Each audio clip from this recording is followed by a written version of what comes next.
Welcome to Real Rewind, the show where we jump back into the movies that stuck with us after the credits rolled. From iconic lines to behind the scenes secrets, we are diving into the films worth watching and rewatching. Grab your popcorn, the show starts now. Welcome back, everybody. It's finally here. We are at Christmas time. Merry Christmas, Tony. Merry Christmas, Paul. We made it. We made it. Survived. Kids didn't burn down the house. We're in the threshold of hell. It's Christmas, and we're all in misery. Hopefully you didn't have to share a bed with your brother because you have nightmares of what he's doing when you're not lying right next to him. I got nothing to that one, other than we're going to be the happiest Christmas since Bing Crosby danced with Danny Kaye. F and K. Which is one of the reasons why I love White Christmas, is that line is like one of the best lines in the movie. But if you haven't noticed yet, and you see my jersey, because I am not from Chicago, and when I wear this around where I live, I get some dirty punched looks. But then when they see the 00s and Griswold on the back, people go, "Oh, I like your jersey." But yet we are going to talk about National Lampoon's Christmas Vacation. It's the gift that keeps on giving the whole year. The whole year. I will tell you that this movie is quoted all year round in my house. When it, like, if my father-in-law and I will be working on my car and we'll finish it, and I'll go, "It's a beaut, Clark. It's a beaut." So here's the question: if you spill something on the rug, do you ask why the rug's wet? No, we will. I'll go, "Why is the floor all wet?" Wet, Margot. I don't know. No, it's, "Why is the floor all wet?"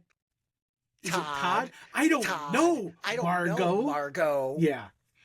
And yes, all year round, this is, so, when we're at family dinner, and my mother-in-law says to say grace, I go, "I pledge allegiance. The blessing. I pledge allegiance to the flag." So, yes, we are going to talk about National Lampoon's Christmas Vacation. This is probably, and I might be kind of jumping the gun, this is my favorite Christmas movie. I absolutely love this movie. It's up there. It's close. I absolutely love this movie. I quote this one all the time, and Christmas Story. Yeah. So, hard. Like I said, the title, National Lampoon's Christmas Vacation. This is the third installment in the National Lampoon the National Lampoon's Vacation franchise.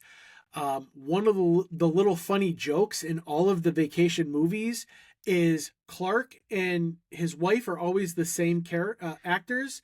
The kids are always different actors and different ages. Yeah, different ages, different looks. Because if you watch European Vacation, that don't look anything like the other kids. Which is probably the worst. No. No, the newer ones. The sequel to this movie, Eddie's Vacation, is god awful, or Eddie's Hawaiian Vacation is god awful. But out of these three, which I call the Vacation Trilogy, European is the worst one. European's rough. I don't Vegas like European. Vegas is pretty rough.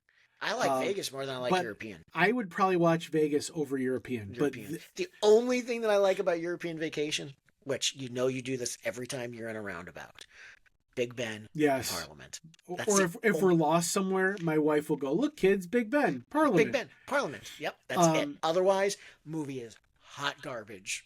John Hughes did not want to make this movie. Well, he knew senses because it made a lot of money after the theater. So this is the vacation movie that almost never was. The release date in the U.S. was December 1st, 1989. Genre was comedy holiday. The runtime was 97 minutes, which for a comedy, that is a perfect amount of time. I even think it might be a little too long. If I'm going to be, it gets a little long. If I'm going to be very critiquey, I would say it might even be it could even go down to maybe 75 minutes, maybe 80. Oh, that's a lot.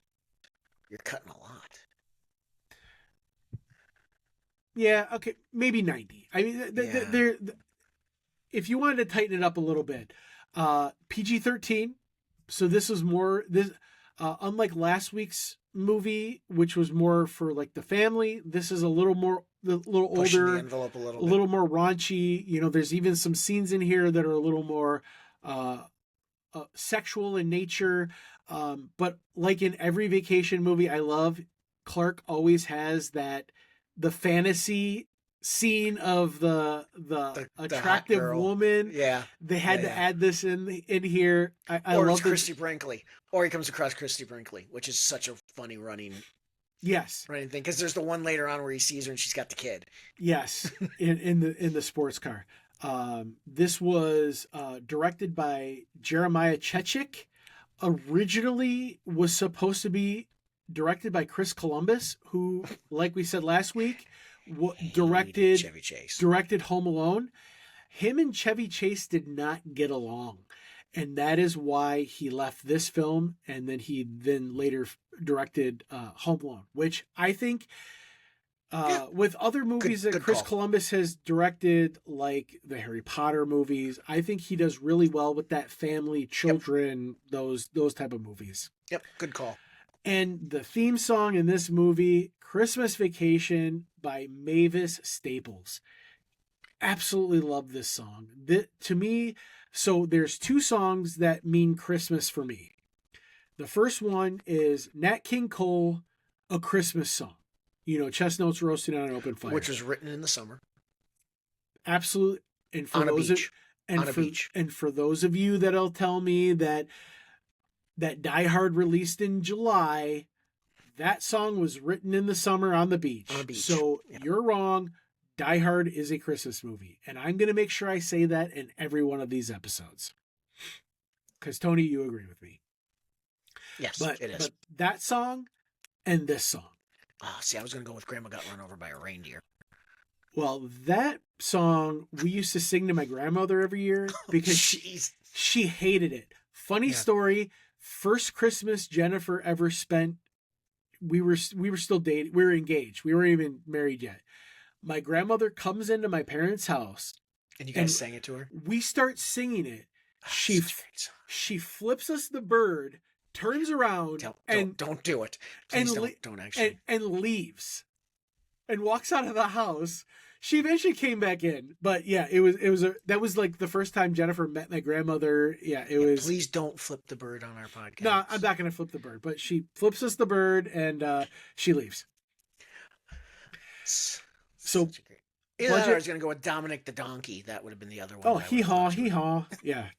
Italian Christmas donkey. Yeah. So, budget and box office. The production budget of this movie was 25 to 27 million. I love how it's like a 25 to 27. Worldwide box office was 37.3 million. So, I mean, it didn't do like amazing in the box office, but afterwards, I think it's really hit that cult classic and has made a lot of its money past the actual movie. I mean, upstairs in my house, I have the moose mug that I drink eggnog out of every year. Yep, I have the jersey that I wear every year. We even have this little card game, you know, so there's all different Christmas Vacation stuff, and I have it on Blu-ray. I had it on DVD, you know, all that stuff. So while not an immediate blockbuster like Home Alone, the film became a massive success through home video, cable TV, and annual holiday airings, ultimately becoming one of the most beloved Christmas comedies ever made. I actually had a former colleague who went to thrift stores and got the Cousin Eddie, the Dickie with the white sweater and the patent leather shoes. Have you seen how expensive it is? And 1 year wore it to his family's Christmas party. So you can buy it Like, you can buy the outfit. It is insanely expensive. Oh, I'm sure it's ridiculously expensive because of the popularity. But so he actually went and kind of piecemealed it together, which my kids love that Dickie Which is turtleneck. what you know that Eddie did. And he thought it was like super classy, but you can't wear a white sweater with the Dickie. Sure you can. If your cousin Eddie, Your cousin Eddie. which Cousin Eddie is probably one of my favorite parts of the movie, but I love Clark. But critical reception, Rotten Tomato, it's a 68% critic score. We said this last week. Who are you getting the critics score from? Again, because it's not high art. It's probably the slap, like last week. It's probably the slapstick stuff of the You all need to movie, get a sense of humor. right? But audience reception, I don't know anyone who doesn't love this movie. There are Christmas movies, so like my mom and sister hate A Christmas Story. They hate it. But I don't know anyone who doesn't love this movie. Yes, you do. Who? My wife. No, my sister-in-law. My wife. But my sister-in-law, Marissa, if you're watching this, I love you, but you're kind of uptight when it comes to these movies. So I'll say it to her face. Face. So in defense of my wife, she didn't find it as funny as we did, which in fairness, I can understand. She was just kind of went, yeah, it's okay. She didn't hate it, but she didn't love it. Okay, I have an issue with your wife now. This is better you than me. This is like marrying someone that doesn't like Star Wars. She likes Star Wars, so we're okay. But we watch this movie every Christmas Eve at my in-laws' house. We watch it together. So my sister-in-law tolerates it for that viewing. But initial reviews were mixed, but leaned positive, praising Chevy Chase's performance. When we get to the scene, we'll talk about the tirade that he has, how they actually filmed that scene. It's actually kind of interesting. But Chevy Chase's performance, the sharp, relatable humor, and the film's rewatchability. Over time, Christmas Vacation gained a cult classic status and is now frequently ranked among the greatest Christmas movies of all time. I would say this movie is easily in my top 3, top 2, even top 1. That's my own personal opinion, but I absolutely love this movie. Yeah, it's up there for me too. Like I'm with you. And critics need to get the stick out of their butt because it's a great movie. It's funny. It's great. It's funny. I this is one of those, I don't care what part of the movie it's on, I'll stop and watch it. For sure. So John Hughes based the screenplay on a short story that was in the National Lampoon magazine called Christmas 59.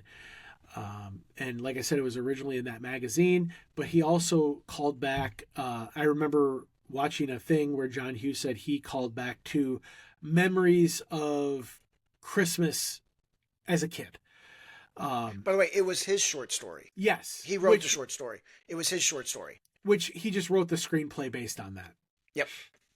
And it was all those memories that he had where, how many of us actually have a Christmas where nothing went wrong, everything was perfect?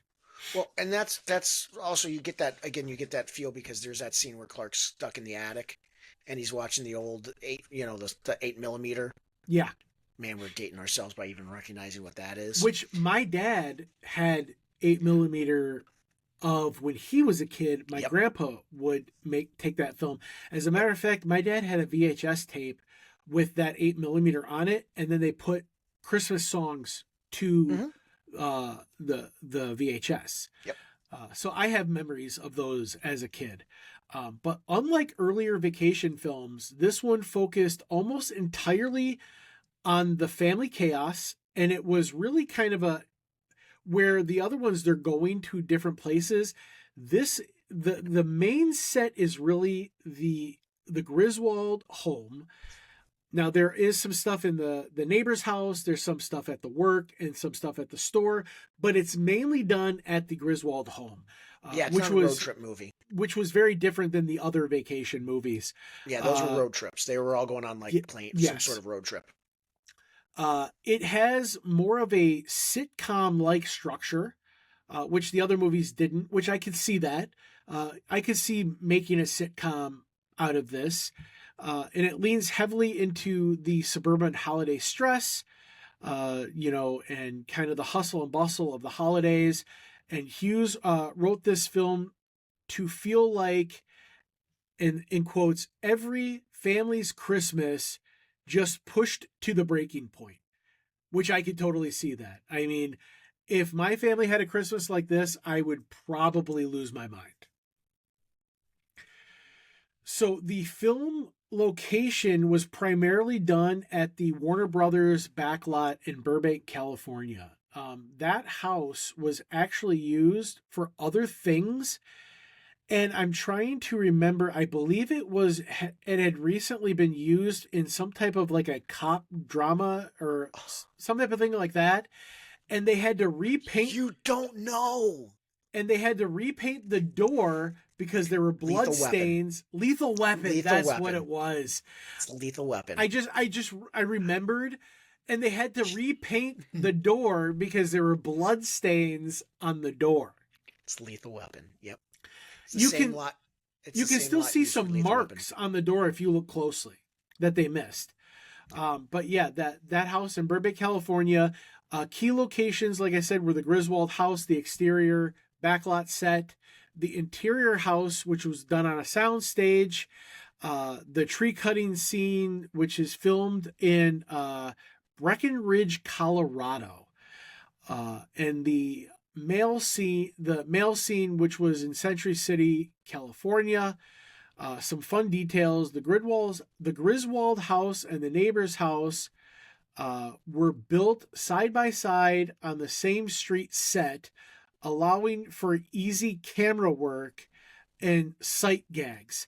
Another little fun fact is during the police raid scene, there was an actual police chase being done at that same exact time down that same exact street.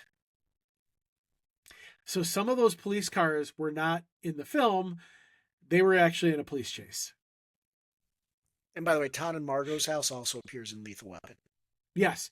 And they are like that quintessential yuppie douchebag couple that everybody knew in the 80s.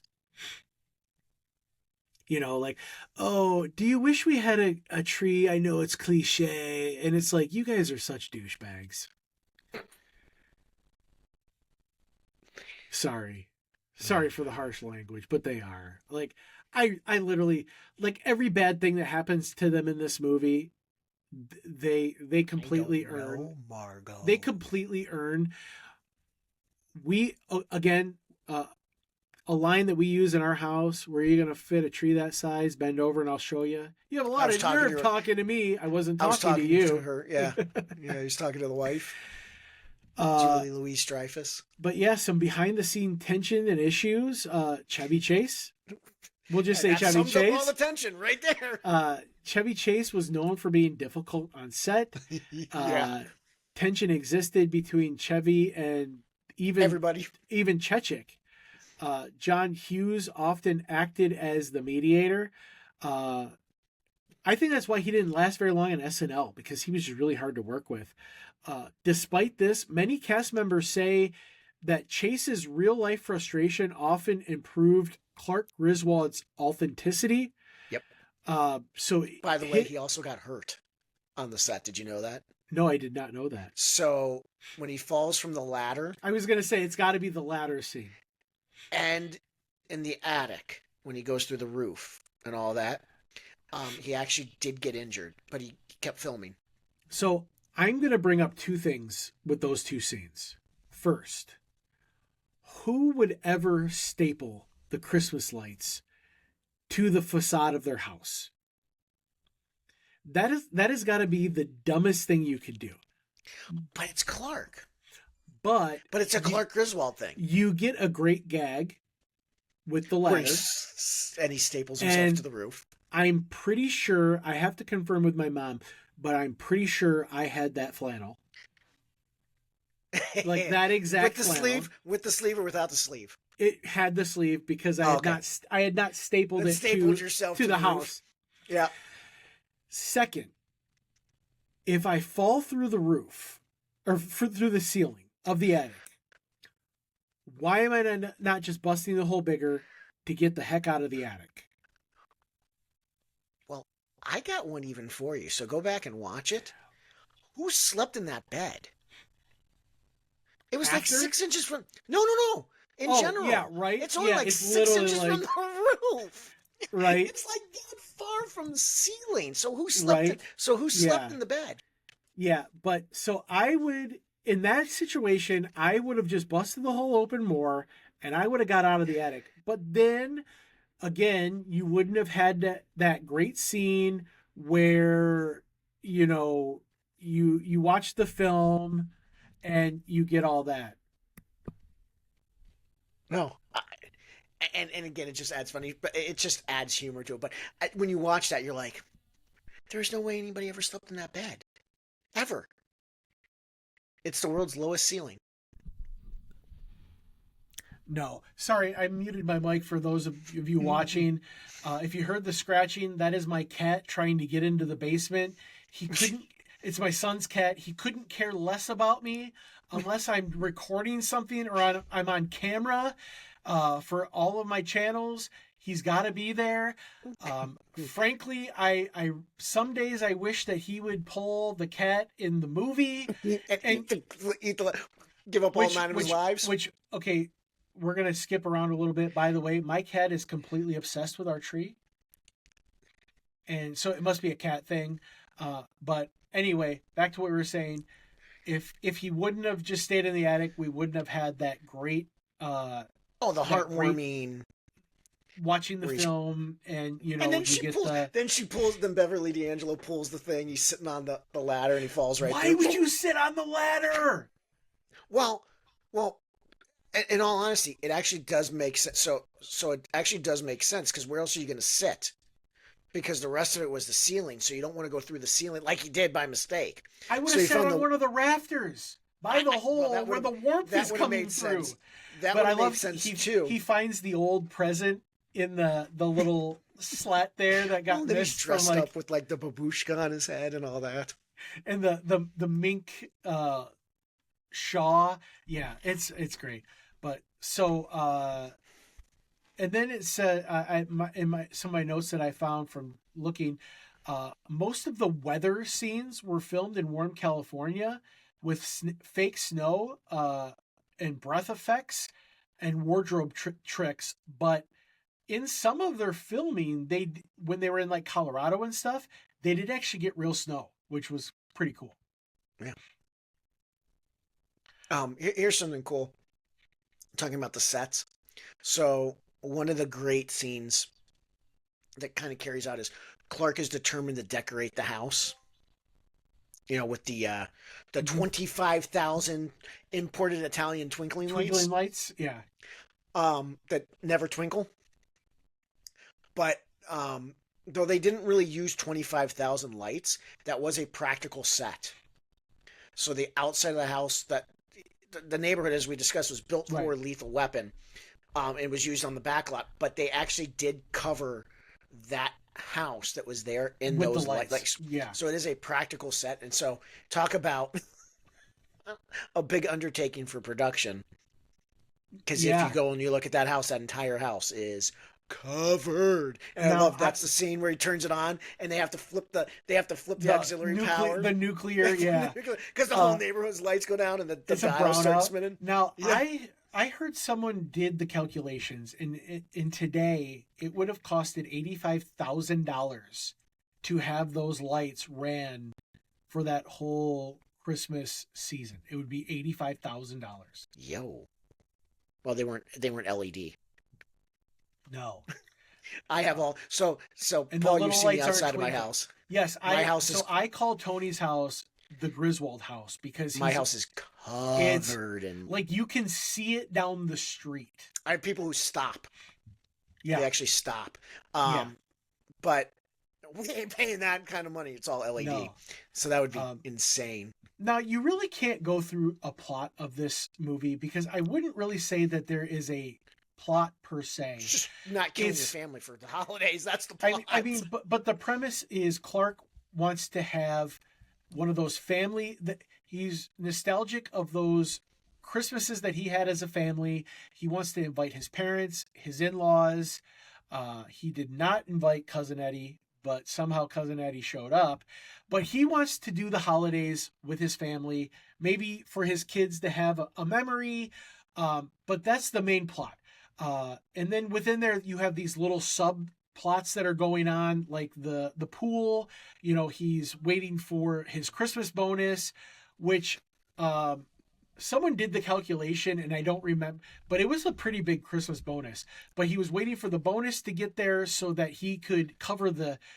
And kids, ask your parents about this. Cover the check that he wrote for the deposit. So my kids he wasn't expecting the jelly. So he wasn't expecting the jelly of the month club. No, but it's the gift that keeps on giving the whole year. All year round. So, you know, within this, you have this subplot at his work, which I love the continued gag where his boss never calls him the right name. At one point, he calls him Mark.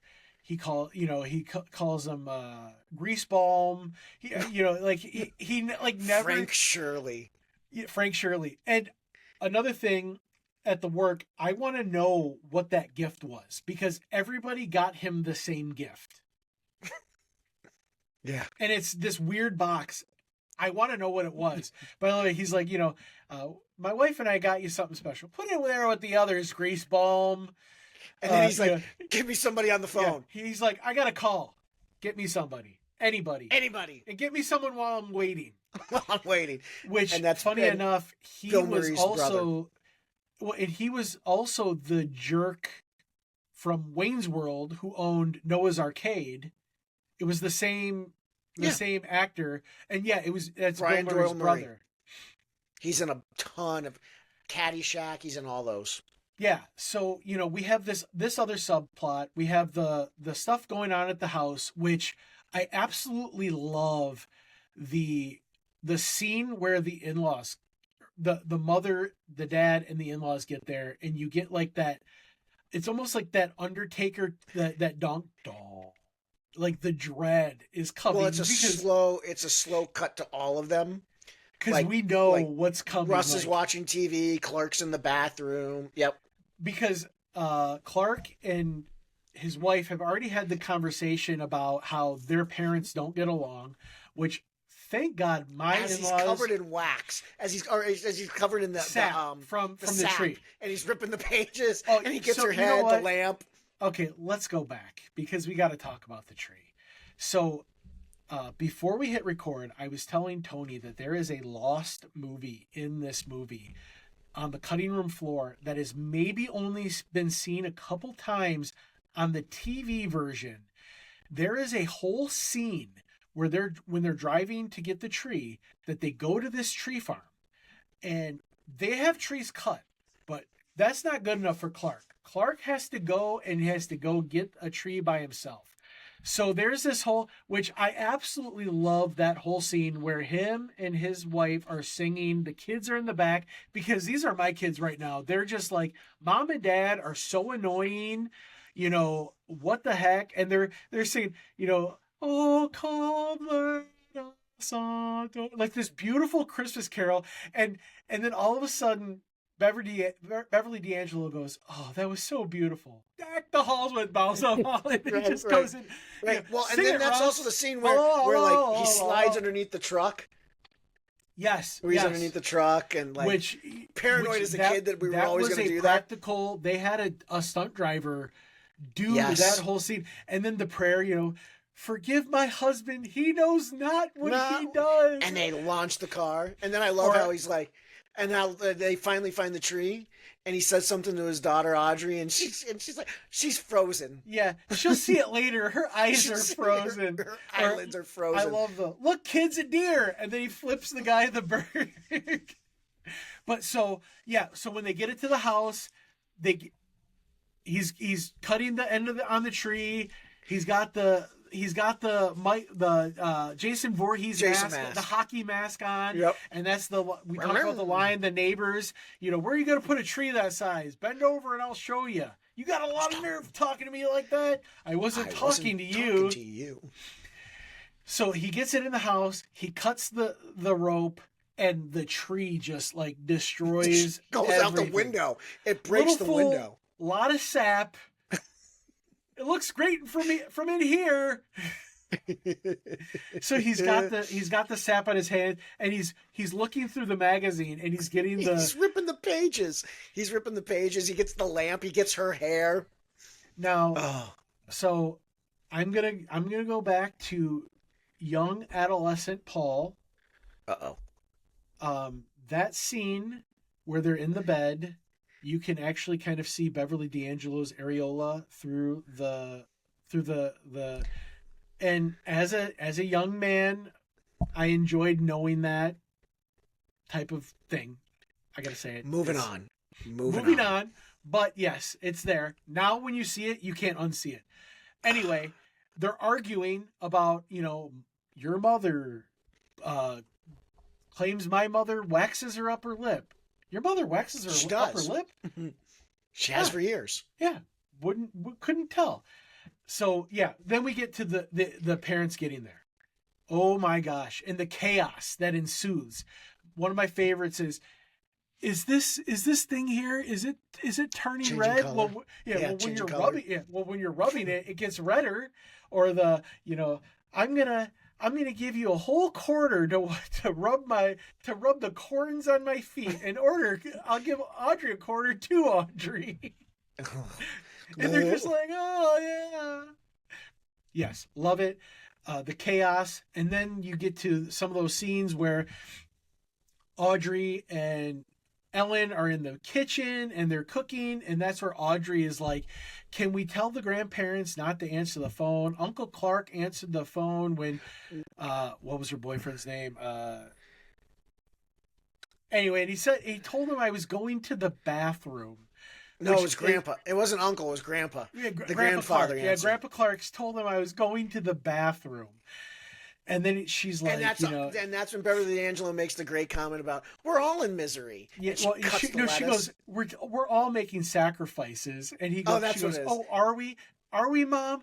Do you sleep with your brother? Well, I sleep with your father. Yeah, I sleep with your father. Do you know the nightmares I have of what he does while I'm not lying right next to him? And then she goes, it's the holidays, and we're all in misery. And you hear her mother, who is a smoker, by the way, in the background. Are you smoking? Ellen, are you smoking again? And she hacks the lettuce. Yes. And then, you have one scene after another, and then, Clark, I'm going to go outside and basically park the cars. And leave he tries to park the cars. Leave you with the family. And that's where we get to the light hanging scene, which you get the great ladder gag. You get the gutter, which then shoots the ice out, which then breaks the neighbor's stereo, which we go back to at that later gag, and he falls in the bushes, and then we get to the lighting scene, and that's when he how many imported 25,000 imported Italian twinkling lights. Well, I love how Audrey's like, I hope nobody sees me standing outside in my pajamas. And the grandfather goes, if they know your father, they won't think anything of it. Won't be surprised. Yeah. They won't think anything of it. Like his dad, and the one his grandmother's father-in-law, drunk. She's hammered. As a skunk. Because she's under the hiccup. What a waste. I hope you kids see what a waste of resources this was. Yeah, she's hammered. And then his parents are the total opposite. Yes. Like his dad's like, I can picture it. And it's beautiful. It's beautiful. Yeah, and so he can't get it to work. He gets upset. That whole destroys thing. the Santa and the sleigh. And Finds so out then, it's the light switch in so the then, garage. his dad, you got to check them. Once one bulb goes out, the whole thing's ruined. If you need me, I'll be upstairs I'll asleep. be upstairs. And then So he asks Russ to help him, and Russ is like, "Look at the time! Oh, I gotta feed the hogs and do my homework and pay the taxes." Goes through this whole list of things Because he doesn't want to do it either. No. But then when they finally get on, which you see the fire hazard that's in the garage, like, oh my gosh! But every house in the 80s had a plug like that. We had one in my garage. So let's do the throwback to Christmas Story. What happened when they get the leg lamp? Yeah. Don't need that one. And he throws the plug out as he's trying to trace the 50 plugs inside the house. Absolutely. Yeah.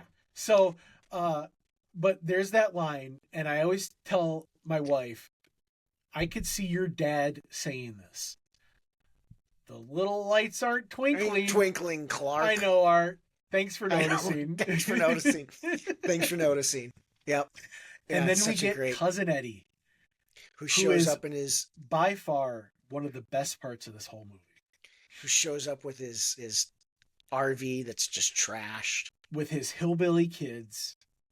Fell down the well. Yeah. With what's the son's name? I don't remember.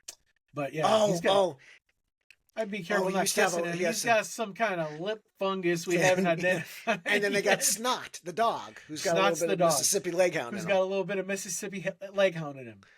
But again, a line that I use all the time when he goes, "Are you surprised, Clark?" And he goes, "If I woke up tomorrow with my head sewn to the carpet, I couldn't be more surprised." More surprised. Yep. I've used that line so many times. Well, then what's funny is you fast forward with Cousin Eddie when they're in the store and it comes out that Eddie isn't working. Mm-hmm. And Clark's like, "Well, I'll cover it." And he starts loading all the dog food. The Old Roy and the Purina, which Old Roy is a Walmart. Got this list. And it's like this long list of things. Well, and he breaks the light bulbs that Clark puts in the cart. Clark is fine. I know. Putting the dog food on it. Yeah. And Clark, I want you to get something for you. Real special. I want to get you real something nice. Real nice. Yeah. I want you to buy something for you from me. Yeah. But, Cousin Eddie, his boss. And then Ruby Sue, the little girl who, fell down the well. Fell down a well, eyes go across, gets kicked by a mule, go back. I don't know. And then you have his older children, his older son who is he's in school, and he's like, university? No, carnival. Last year he was throwing the pixie dust at the tilt-a-whirl. Maybe next year he'll be barking for the yak woman. She's ugly. Here, she's got horns coming down here. Ugly as sin, but one heck of a good cook. And then that's where he touches the little thing, and it's like, and it falls apart. Oh, that's when he gets into Snots, and he tells him dogs licking the water out of the tree. He's got a little bit of Mississippi Leghound in him, so if he lays into you, best thing is to let him finish. And then he's licking the water out of the tree. He makes the which then is the callback to later with the cat. But then he makes the joke about not wearing hot pants in front with the dog. Right. And at this point, we just go from situation to situation. Yeah. Which again, till you get to Christmas Eve. Right. Which again, another one that we always kind of talk about is the mall, where he meets the girl at the lingerie shop. Tells him that his wife is dead. Yeah. Oh no, she's not dead. He says, "God rest her soul." And she's like, "She died." She's dead? No, we're divorced. No, we're divorced. And Russ walks up on him. Then the Yule log, not like I'm telling you I have a log, and then all the little, and then the laugh. Merry Christmas. Yeah. My name is Mary. Yeah, no crap. But that laugh, that Jennifer, every time she's like, "That is so my dad." That laugh, and then she's pulling her skirt up. Which who at a store like that is pulling their skirt up? And she's like, "You can't see the line." And he's like, "You can't see Russ the line. Walks Can up. you, Russ?" Russ, nope. Yeah. No. Gotta love it. But we get to now. This is one of the only Christmas movies that does not have Christmas Day in the movie because it ends on John Christmas Eve. Hughes wanted that anticipation and all the things that could fall apart going up to Christmas Day. So we get to Christmas Eve, and that's when like the complete. Oh, then we have the saucer scene, which I love, which is great. Yeah. And one of the stuntmen actually got hurt because they actually were pulling the saucer from a vehicle. The sled. Just for people that don't understand what that is, when you go sledding down we have to un-Midwest it for the folks who are down south. Yeah, he's riding a sled when they go down the sled because he greases it. So Clark works with food grade additives. Yeah. So we get to Christmas Eve. He hasn't gotten the bonus yet. He's getting nervous. We have that fantasy scene with Melkaliki Maka, which I love that song. He sees the pool. Yep. He sees the girl from the lingerie shop. The little girl scares Swimming him. in the pool. Yep. Yeah. Scares him. We have this cute. I thought you were Santa Claus. Yeah. As creepy as this whole scene is, it's super heartwarming where because he's like Santa Claus is real. I've met him. He's coming to my house. I'm gonna do everything I can to prove to you. Well, I love the Rocky's butt. Yeah, that was the name. Rocky bit my thumb, and I'm like, what? Him scared because he thinks Santa Claus isn't coming. And it's just a sweet little He's crapping rocks. You shouldn't say that. Sorry. Or crapping bricks, the little girl. Say, which that little girl, the actress, actually had a crush on Galicki, who played Rusty in the movie. She had a crush on him in real life. But so we get to Christmas Eve, we're having dinner. Aunt Bethany comes, which she voiced Olive Oyl and Betty Boop. So was a classic actress who, ironically enough, it's kind of funny that she kept trying to play this comedy character serious because she kept forgetting that she was in a comedy. Well, she was 81 at the time, too. Yes. So it's kind of funny that Aunt Bethany and the actress were in a similar place. So she comes. She's got the gifts. One of them's leaking and it tastes like lime. So it's the Jell-O mold. The other one is a cat. They let it out. That brings us to the bit later in the movie, and Aunt Bethany's confused, and one of my favorites, and we use it all the time. Don't throw me down, Clark. As he's helping her into the house. Don't throw me down, Clark. Is your house on fire, Clark? I love when he takes the thing and he takes the hat and the toupee comes off with it. Yeah. Uncle Lewis. Gosh.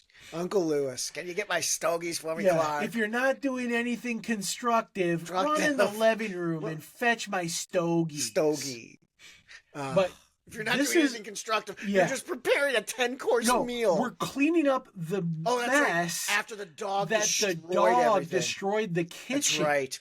Maybe you shouldn't feed him from the table. No. Maybe he's nosing through the trash. And then this is the part of the movie where everything that could go wrong. Save the neck goes wrong, Clark. Yeah. Goes wrong. Everything. Then we get to the turkey. I knew we put it in too early. They're dipping it in the water. Yeah. Trying to eat it. My gosh. That is one of the best scenes where they're eating, and she's flipping it. Yeah. And then you have the Grace scene where, she Grace died 30 years ago. I pledge allegiance. Blessing. I pledge allegiance to the flag. Yeah, and then she says the pledge. It's great. So they get past that. The cat is pulling the lights off the tree, goes under the chair. Chewing them. Yeah, electrocutes itself. Which now my cat is down here. Binks, I hope that someday that you do that. No, I don't, because my son would kill me. So they take the chair out. Love the scenario. Oh, hold on. Before we get to Christmas Eve, can we talk about Eddie emptying his toilet in the sewer? In the storm drain. Yes, in the street storm drain. So there is a difference for folks that don't realize that there's a sewer line. That is rainwater. That is and not. There's that rainwater. Is not black sewage. Black water. Yes, that is and for he's dumping it. That is for storm water because it's a different processing. Than he black dumped sewage. it in the storm line. Yep. Yeah. Yep. Honey, and then it's glowing green. Have you checked our crappers? then it's glowing green later on. Is it like a Rudolph the Red-Nosed, and he's shaking. Yeah. He's got his beer and his robe. Yeah. And his robe. Yeah. But it's green. But later But later on it's green. Yes. Yeah, it's glowing. Because it's like a chemical reaction. Because it's toxic waste. So they take the chair out to the road. Love the line. Mind if I keep it? Can I ask you how much it sets you back? Set you back? It looks like a high quality item. I might want to fumigate it. and the cat's burned to the bottom of it. And you can see the mark on the carpet where the cat was. And then you see, okay, we get the we're gonna call it back later. The storm drain. There's a chemical reaction going on. Yep. So now and now we're in the living room. Uncle Lewis is there. Yep, it's the callback from the dog that's been drinking the water. My tree. It was an ugly. No. So what's the matter with you? What's the matter with you? And he's on fire. He's so old he doesn't even know he's on fire. So he's got to throw him down and put him out, and then you get the line from his father-in-law. It was an ugly tree anyway. At least it's out of its misery. It's so insane. Well, then he goes outside. And cuts down the tree in the front. Cuts down the tree in the yard. And that line again, it's used in my house a lot. We needed a coffin, a tree. Yeah, a tree. He fixes the stairs. Fix the newel post. Fix the newel post, and he saws the top off. But interesting. So he gets the tree. They bring it back in, and of course, there's a squirrel. Of course, there's a squirrel in the tree. And so funny enough, are you going to talk about the 3 squirrels? Okay. Well, so they had one that was, and I don't know how you do this, but there was a trained squirrel. Yeah. And it died before they filmed. Yeah. And so the replacement squirrels were untrained. Well, and so there was just chaos. One of them was trained to do something. I don't remember what. Well, the one that was trained died. So the one that they used as the primary one was untrained, which made it even more chaotic. Oh yeah. So a lot of what the squirrel is doing is unscripted. I don't know. So, in all seriousness, how do you train a squirrel? And what a great line to put on your resume. What did you do? Oh, I was the squirrel trainer. I can train squirrels. Talk about not having very many people in your field of expertise. Right. I mean, you're kind of like the master of the of the squirrels. Yeah. So he rewraps the gifts, and I love how the lingerie is hanging on the tree. Everything is just destroyed. At this point, when he says we're at the threshold of hell, they are in fact at the threshold. Well, the house is trashed. It's a wreck. The dog goes after the squirrel once they discover the squirrel. They're ready to just call it quits, and Clark is like, "No, we are. This is a 5-alarm Christmas emergency." When Santa squeezes his fat white butt down this chimney, he's going to see the happiest bunch of a-holes since Bing Crosby danced Where with do you Danny think you're Kaye. going? Nobody's leaving. Nobody's walking out on this fun, old-fashioned family Christmas. Yes.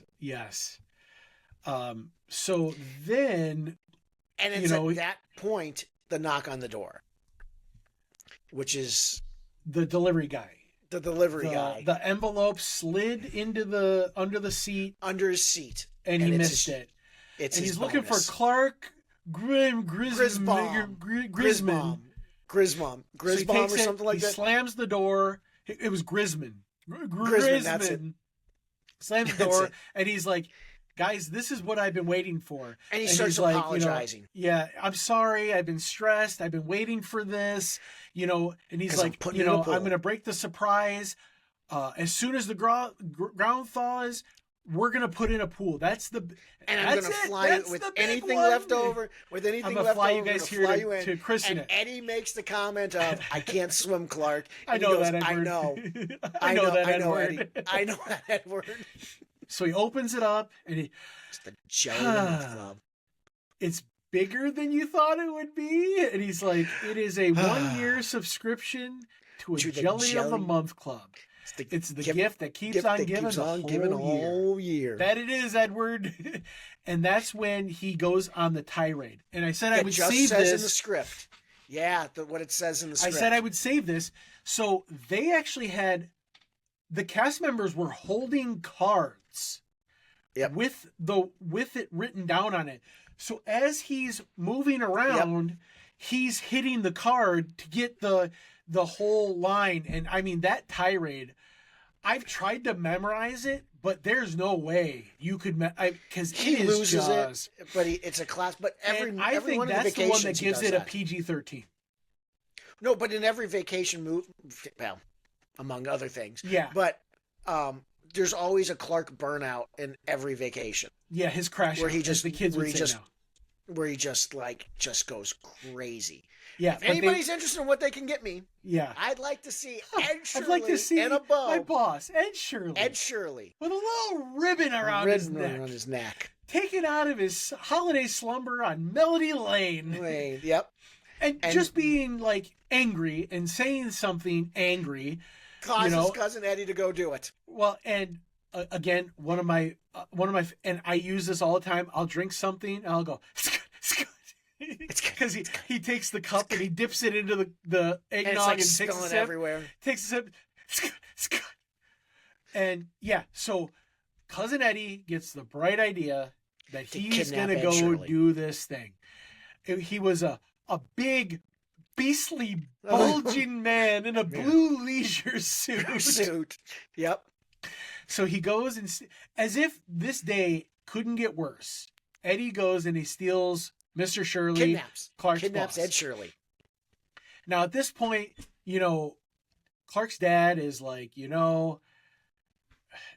it's the holidays, even our holidays had troubles. And he's like, Dad, I remember it being so perfect. And he's like, it wasn't. And I love the line. Had He a little goes, help from Jack Daniels. How did you get through it? Well, I had a little help from Jack Daniels. And it's like, so Dad was drunk during the holidays. Yep. Yep. Which, some of my family and some of, my extended family, you go, I could probably use a little bit of that Christmas spirit to get through this. So, you get that. And then, Eddie, so then they're doing Night Before Christmas. It's the family tradition. Clark's dad says, it's your Christmas. You read it. I used to do it. Now you do it. And so he's reading it. It's Night Before Christmas. All the, and Eddie coming up the driveway with a man, a with leisure a suit dog with a man. collar, with a dog collar and a big bow on it. Red bow. And it's like, He had kidnapped Ed Shirley. So he brings him in.